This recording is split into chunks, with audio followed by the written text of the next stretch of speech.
샬롬, 우리 주 예수 그리스도의 은혜와 평강이 함께하기를 기도하고 또한 축복합니다.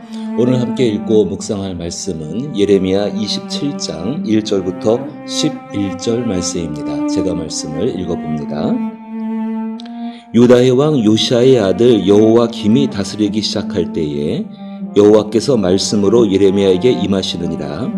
여호와께서 이와 같이 내게 말씀하시되 너는 줄과 멍에를 만들어 내 목에 걸고 유다의 왕 시드기야를 보러 예루살렘에 온 사신들의 손에도 그것을 주어 에돔의 왕과 모압의 왕과 암몬 자손의 왕과 두로의 왕과 시돈의 왕에게 보내며 그들에게 명령하여 그들의 주에게 말하게 하기를 만군의 여호와 이스라엘의 하나님께서 이와 같이 말씀하시되 너희는 너희의 주에게 이같이 전하라. 나는 내 큰 능력과 내가 쳐든 팔로 땅과 지상에 있는 사람과 짐승들을 만들고 내가 보기에 옳은 사람에게 그것을 주었노라. 이제 내가 이 모든 땅을 내 종 바벨론의 왕 느부갓네살의 손에 주고 또 들짐승들을 그에게 주어서 섬기게 하였나니 모든 나라가 그와 그의 아들과 손자를 그 땅에 기한이 이르기까지 섬기리라. 또한 많은 나라들과 큰 왕들이 그 자신을 섬기리라. 여호와의 말씀이니라. 바벨론의 왕 느부갓네살을 섬기지 아니하며 그 목으로 바벨론의 왕의 멍에를 매지 아니하는 백성과 나라는 내가 그들이 멸망하기까지 칼과 기근과 전염병으로 그 민족을 벌하리라. 너희는 너희 선지자나 복술가나 꿈꾸는 자나 술사나 요술사가 이르기를 너희가 바벨론의 왕을 섬기게 되지 아니하리라 하여도 너희는 듣지 말라. 그들은 너희에게 거짓을 예언하여 너희가 너희 땅에서 멀리 떠나게 하며 또 내가 너희를 몰아내게 하며 너희를 멸망하게 하느니라. 그러나 그 목으로 바벨론의 왕의 멍에를 메고 그를 섬기는 나라는 내가 그들을 그 땅에 머물러 밭을 갈며 거기서 살게 하리라 하셨다 하라. 여호와의 말씀이니라 하시니라. 아멘. 예레미야 27장부터 시작해서 29장까지는 참된 선지자와 거짓 선지자의 대립이 계속 등장을 하고 있습니다. 이 가운데 우리가 중요하게 생각할 것이 정말로 자기 말이 다 하나님 말이라고 말하는 건 예레미야도 하나님이 하신 말씀을 전하는 것이지요.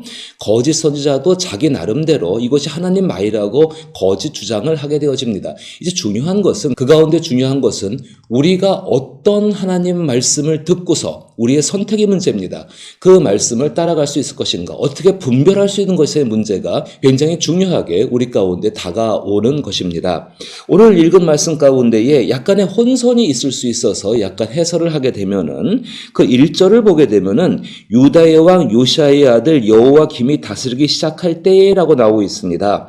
그리고 3절을 보게 되면은 유다의 왕 시드기야를 보러 예루살렘에 이렇게 이야기합니다. 그러니까 이 말들이 또 오늘 읽진 않았지만은 12절에 유다의 왕 시드기야에게 이렇게 나옵니다.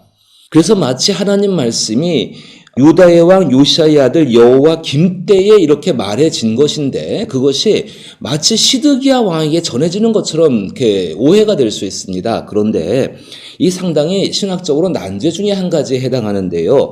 이 예레미야가 편집된 책입니다. 특별히 바룩이 예레미야가 한 말들을 받아 적는 과정이 있었고 그 말들이 이후에 계속해서 전승이 되게 되지요. 계속해서 필사, 사본을 거쳐서 전달되다 보니까 오해가 있을 수 있습니다. 그런데 가장 그 정확한 해석은 유다의 왕 요시아의 아들 여호와김이 다스리기 시작할 때에 이 부분이 편집이 되어졌다는 것입니다. 이것이 예레미야 책 가운데에 삽입이 되어지기 시작했다는 것입니다. 그러니까 이런 말입니다. 우리가 성경은 정말로 아무런 결점도 없다. 무오하다는 것이 우리의 믿음의 내용이지요. 근데 그 무오한 성경은 원본을 의미합니다. 그 원본 속에서는요, 정확한 하나님의 뜻과 그리고 사람에게 임하는 적용이 정확하다는 것을 의미한 것입니다. 정말로 결점이 없는 무오한 하나님의 말씀이라는 것입니다. 그런데 이 원본은 지금 우리가 찾을 수가 없습니다. 이제 시간이 많이 지나서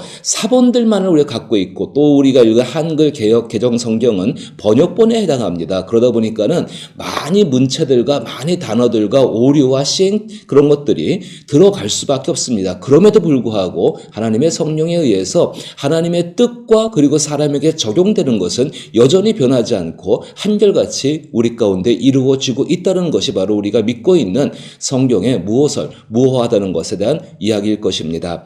그래서 오늘 이 본문은 예레미야가 시드기야에게 전하는 그 말입니다. 그럼 그 당시 사회가 어떠했는가? 이미 그 여호와 김시대 때부터 시작해서 바벨론의 2차 침략이 있었습니다. 시드기야는 이 유다 왕국의 마지막 왕이죠. 그러다 보니까는 이미 바벨론의 2차 침략에 의해서 이미 바벨론의 지배하에 들어가게 되었고, 특별히 왕궁과 성전에 있는 기물들과 보물들이 상당수가 바벨론으로 옮겨갔습니다. 그리고 다음 주에 보시겠지만은 이미 그 가운데 남아있는 것이 얼마 없는 상황이 되어졌습니다. 그런데 이런 상황 가운데에 그 여호와 김 때부터 시작해가지고 시드기야 이를 때까지 계속해서 왕의 독재, 부정부패, 도덕적인 해이들, 그리고 하나님 말씀이 온전히 서지 못하는 그런 모습들, 완전히 국가가, 나라가 망할 수밖에 없는 모든 요건들이 다 갖춰주고 있었는데, 이럴 때 많은 선지자와 제사장들은 어떤 메시지를 전하는가? 우리는 아무 문제 없다는 것입니다. 우리가 하나님께 제사하고 하나님께 예배하고 하나님께 예물을 드리고 헌금하고 하나님께서 우리에게 말씀하신 그것들을 잘 지켜나가고 있으니까는 우리의 마음의 내면의 문제가 아니라 우리의 행위가 정말 그렇게 하고 있으니까는 아무 문제 없다. 우리는 바벨론의 침략을 물리칠 것이고, 그리고 분명히 우리는 번영할 것이고, 우리는 성장할 것이고, 우리는 우리의 소원을 이룰 것이라고 말했던 것이 선지자이고 제사장들이었습니다. 그 대부분의 선지자와 제사장들이 그렇게 평안의 복음을 외치고 있었을 때에 예레미야는 정반대편의 내용을 말하고 있다고 어제 시간에도 말씀을 드렸습니다.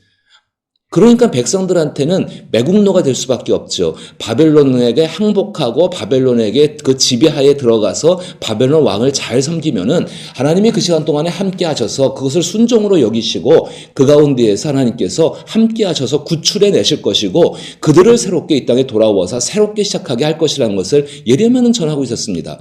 그런데 예레미야는 매국노이고 반역자입니다. 자, 이런 가운데 누가 전한 말씀이 소망의 메시지일까요? 과연 예레미야가 전한 말씀이 소망의 메시지일까요? 아니면은 평안이라고 이야기하는 거짓 선지자가 전한 말씀들이 소망의 메시지일까요? 백성들이 듣는 입장에서는 어떤 것이 소망의 메시지로 다가오겠습니까?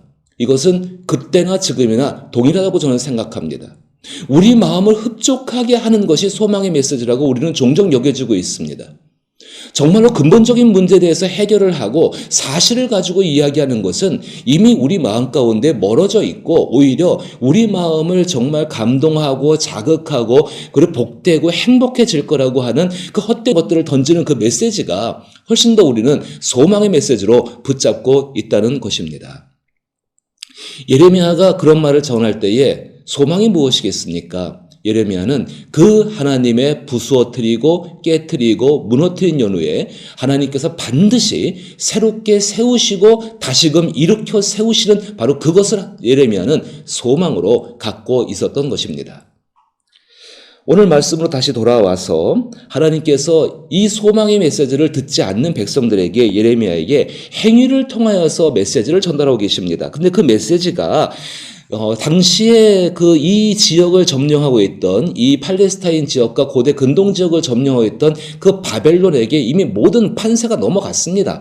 바벨론이 모든 것을 다 점령하는 단계 가운데 들어가 있었고 다른 나라들은 어떻게 할 수가 없는 상황이었는데 이 사람들에게 하나님께서 하나님의 메시지를 전하시는 것입니다. 그것이 오늘 2절과 시작해서 4절 말씀까지입니다. 여호와께서 이와 같이 내게 말씀하시되 너는 줄과 멍에를 만들어 내 목에 걸고 바로 이것이 바벨론 왕의 지배, 바벨론 왕의 통치에 복종하라는 것, 바벨론 왕의 멍에를 매라는 의미입니다. 유다왕 시드기야를 보러 예루살렘에 온 사신들의 손에도 그것을 주어 에돔의 왕과 모압의 왕과 암몬 자손의 왕과 두로의 왕과 시돈의 왕에게 보내며 이렇게 말합니다. 그 말씀 보게 되니까는 거기에 있는 에돔, 모압, 암몬 그리고 두로, 시돈 이런 나라들이 바벨론과 대립을 하고 있는데 이미 판세는 바벨론이 이것들을 다 점령하게 될 것입니다.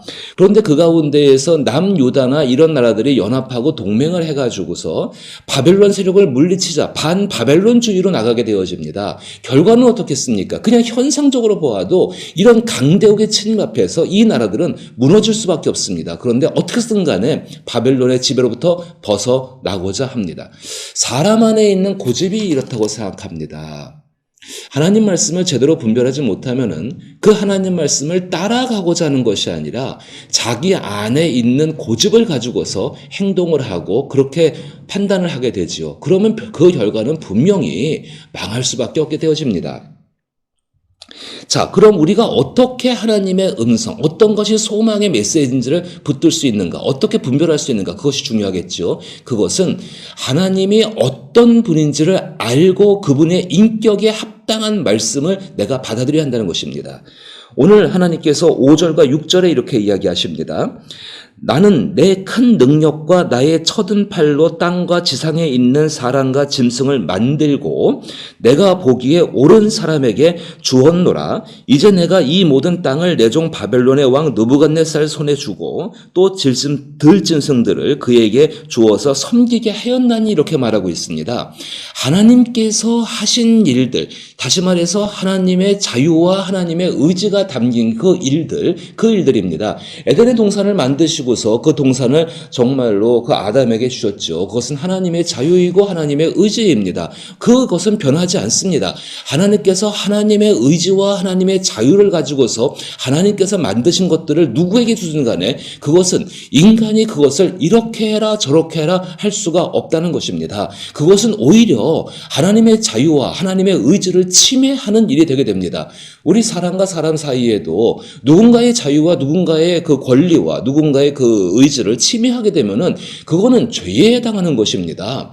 그로 말미암아서 서로가 다투게 될 수밖에 없는 문제가 발생할 수밖에 없는 것이죠. 근데 하나님이십니다. 이 하나님께서 자기가 선택한 사람에게, 이 하나님께서 당신이 보실 때에 올바르다 여겨지는 사람, 그 올바르다고 말하는 사람은 바로 하나님의 뜻을 순종할 수 있는 그 사람입니다. 그 사람에게 주는 것에 대해서 아무도 이렇다 저렇다 말을 하지 못합니다.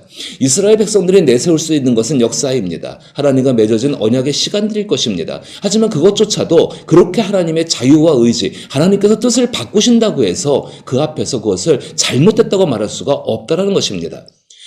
이것은 요즘 우리 교회 가운데 심각한 문제로 다가오고 있는 문제 아니겠습니까?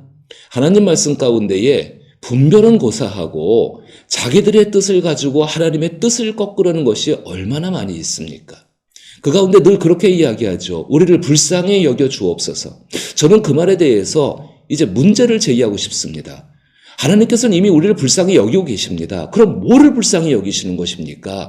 하나님 말씀을 따라 제대로 바르게 살지 못하는, 순종하지 못하는 그 삶을 불쌍히 여기고 계시는 것이죠. 그거를 바꾸시는 것이죠. 그런데 우리는 어떠합니까? 항상 피해자의 흉내를 내고 뭔가 나는 부족한 상처럼 흉내를 내고 그렇게 해서 불쌍히 여겨달라는 말만 하고 그래서 내 마음 가운데 있는 것들을 이루기를 원하는 것이 우리의 모습 아닙니까?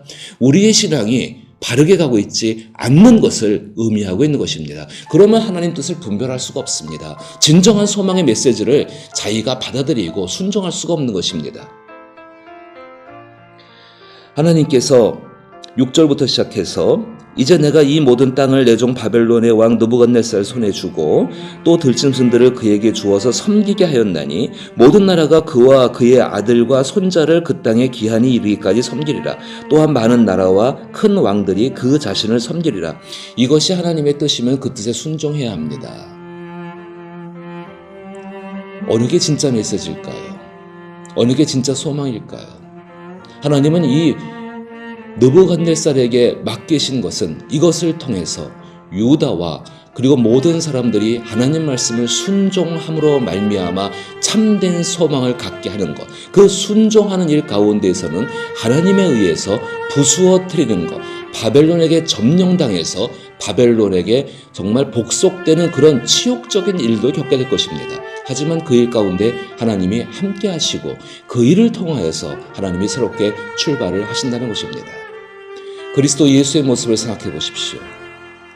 예수께서 겟세마네 동산에서 당신이 감당할 십자가가 얼마나 고통스러웠는지 정말로 아버지가 하실 수 있다면 이 잔을 내게서 피하게 달라고 말씀하였습니다. 하지만 예수님은 다시금 하나님의 뜻을 알기에 그 뜻에 순종하셨습니다. 아버지여, 내 뜻대로 하지 마옵시고 아버지 뜻대로 하옵소서.